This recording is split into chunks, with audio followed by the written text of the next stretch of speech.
So the first thing you will notice when you purchase a Point-7 sail is that it's balanced already in the bag. And the bag is big enough to actually fit inside your mast and the extension. Inside the mast bag you will find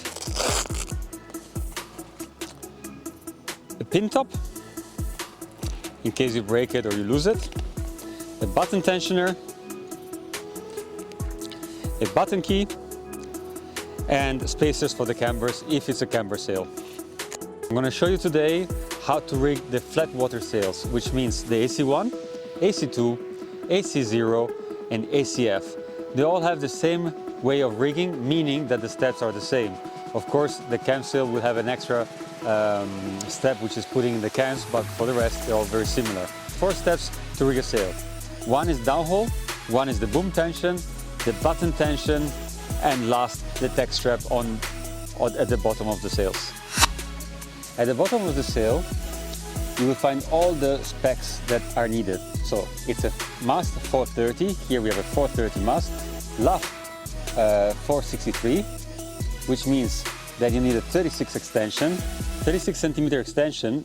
Of course you can just read the numbers on your extension, but if you're not using Point-7, that you should, or if the graphic is gone because your extension is old, you can still use the bottom part that we have printed here at the base of the sail, where it shows you in the first triangle where to place the pulleys, and on the second triangle exactly in the real life scale the size. So as you see it's 36, I have it on 36, it's exactly perfect. This way you can't go wrong on the extension size and the mast you need to use. So let's insert the mast into the sail. If you have cams, the mast has to go over the cams, and you just slide it in till midway. Once you're midway, you go to the center and you do all the way to the next step.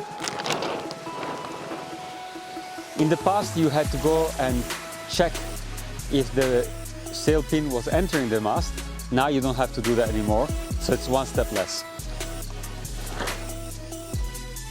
If you don't have a cam sail, you can skip this section. If you have cam sails, what you need to do, you downhaul the sail till you're leaving between the pulleys of the extension and the pulley of the sail 15 centimeters, and this will allow you to place in the cams. So you always start with the higher cam, and you open the zippers.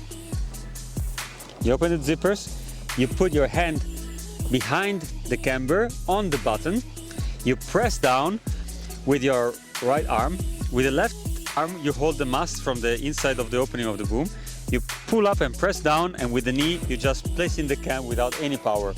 If the cam is jumping out from the mast, it means that you don't have enough downhaul. If it's too hard to put in, it's because you have downhauled the sail too much. You repeat the second.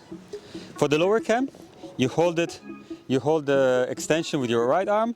With the left hand you go behind the camber again, you press down, you pull up with your right arm, and with your leg you just push in the camber inside. Then you close the zippers. So I've downhauled the sail now all the way to the red mark, as you see. Doesn't matter if it's a no cam or cam sail, you always have to come to this point here. And generally, if you see the stitching line on all our flat sail, it's there every time, and it's just those 15 centimeters over. And that's where we normally pull the downhaul of the sail. So second, third button, this panel here in the center has to be loose. Once you have this, it doesn't matter if it's light wind, strong wind, this is the best position. If you want the sail to feel lighter and have it a little bit faster, you can go over the line by 1 cm. If you want the sail to be a bit more stable, because you feel maybe that it's a little bit, you just want it to feel a bit more stable or more firm, you can go 1 cm less. But generally, this is the best position, and this is where you should always use it. Once the downhaul is down, you put in the boom head for the boom. You have different signs to remember which height you prefer according to your height, according to your skills. The higher, the more power, the lower, the more control. And then you put in the clew. In our sails we have the loop system, so you don't have, if you're using the adjustable outholes, you don't need to take out the knots. You just go around it and lock it in on the loop below, and it's done, and then you just put the tension. We are giving only one eyelet, because this is the best position to make sure that the whole tension on the whole leech is coming from this point, because the moment you're changing the position of the eyelet, you're giving the tension to the leech in a different place and the performance will be different. And we have developed the sail that with the button S shaping, with the profiles we have, the opening of the leech, this is the best place, and it doesn't matter if there would be other holes, it will not work as good as here, whether you're overpowered or underpowered.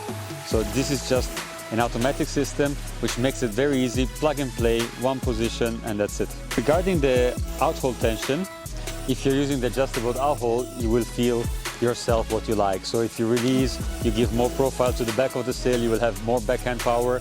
If you're pulling simply like this, you will really reduce the backhand power of the sail, so it will be just better in stronger winds.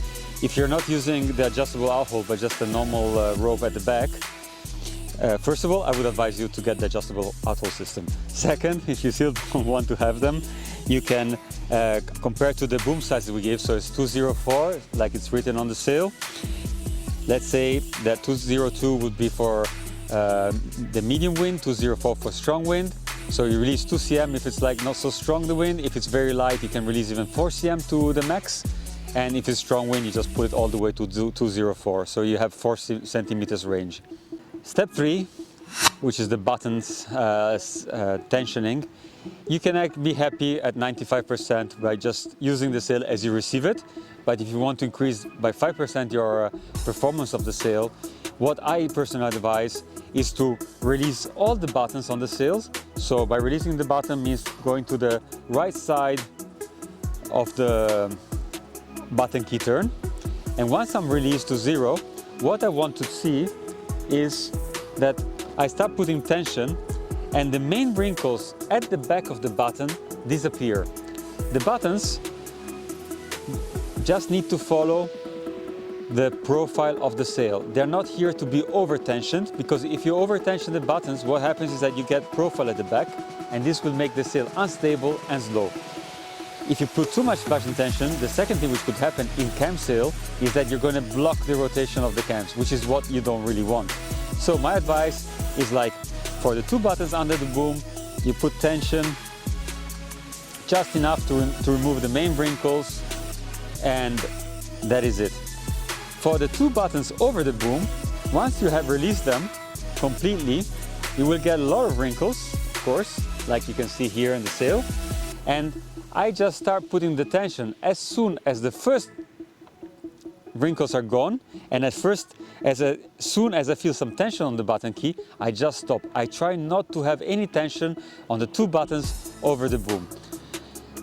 Then for the button 1, 2 and 3, or it could be just 1 and 2 in the 6 button sails, I just put tension to remove the first wrinkles again, but I don't go over. I don't want to see my buttons bending at the back, because this will make the sail just filling up with extra wind, which would just not give power, but just be, let's say, creating an unstable sail and a slower sail.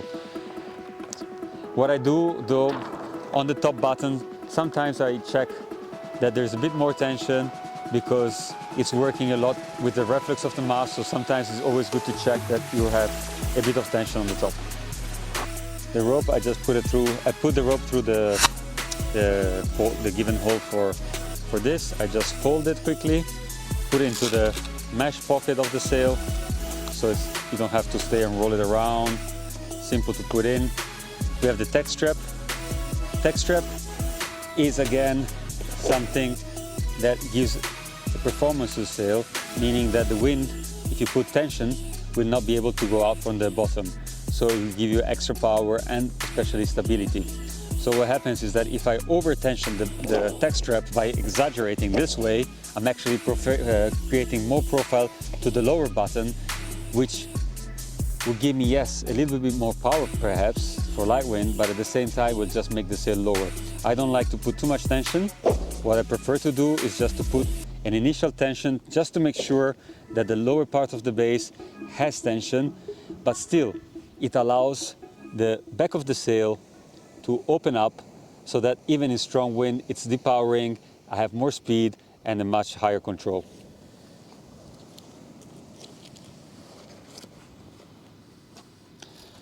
If you follow these 4 steps, so which is just like downhauling the sail to the red mark, putting the boom to the given specs with 4 cm range according to the wind intensity, letting the buttons follow the profile of the sail without over tensioning them. The tack strap, we just saw it. It's 4 quick steps and you're ready to go.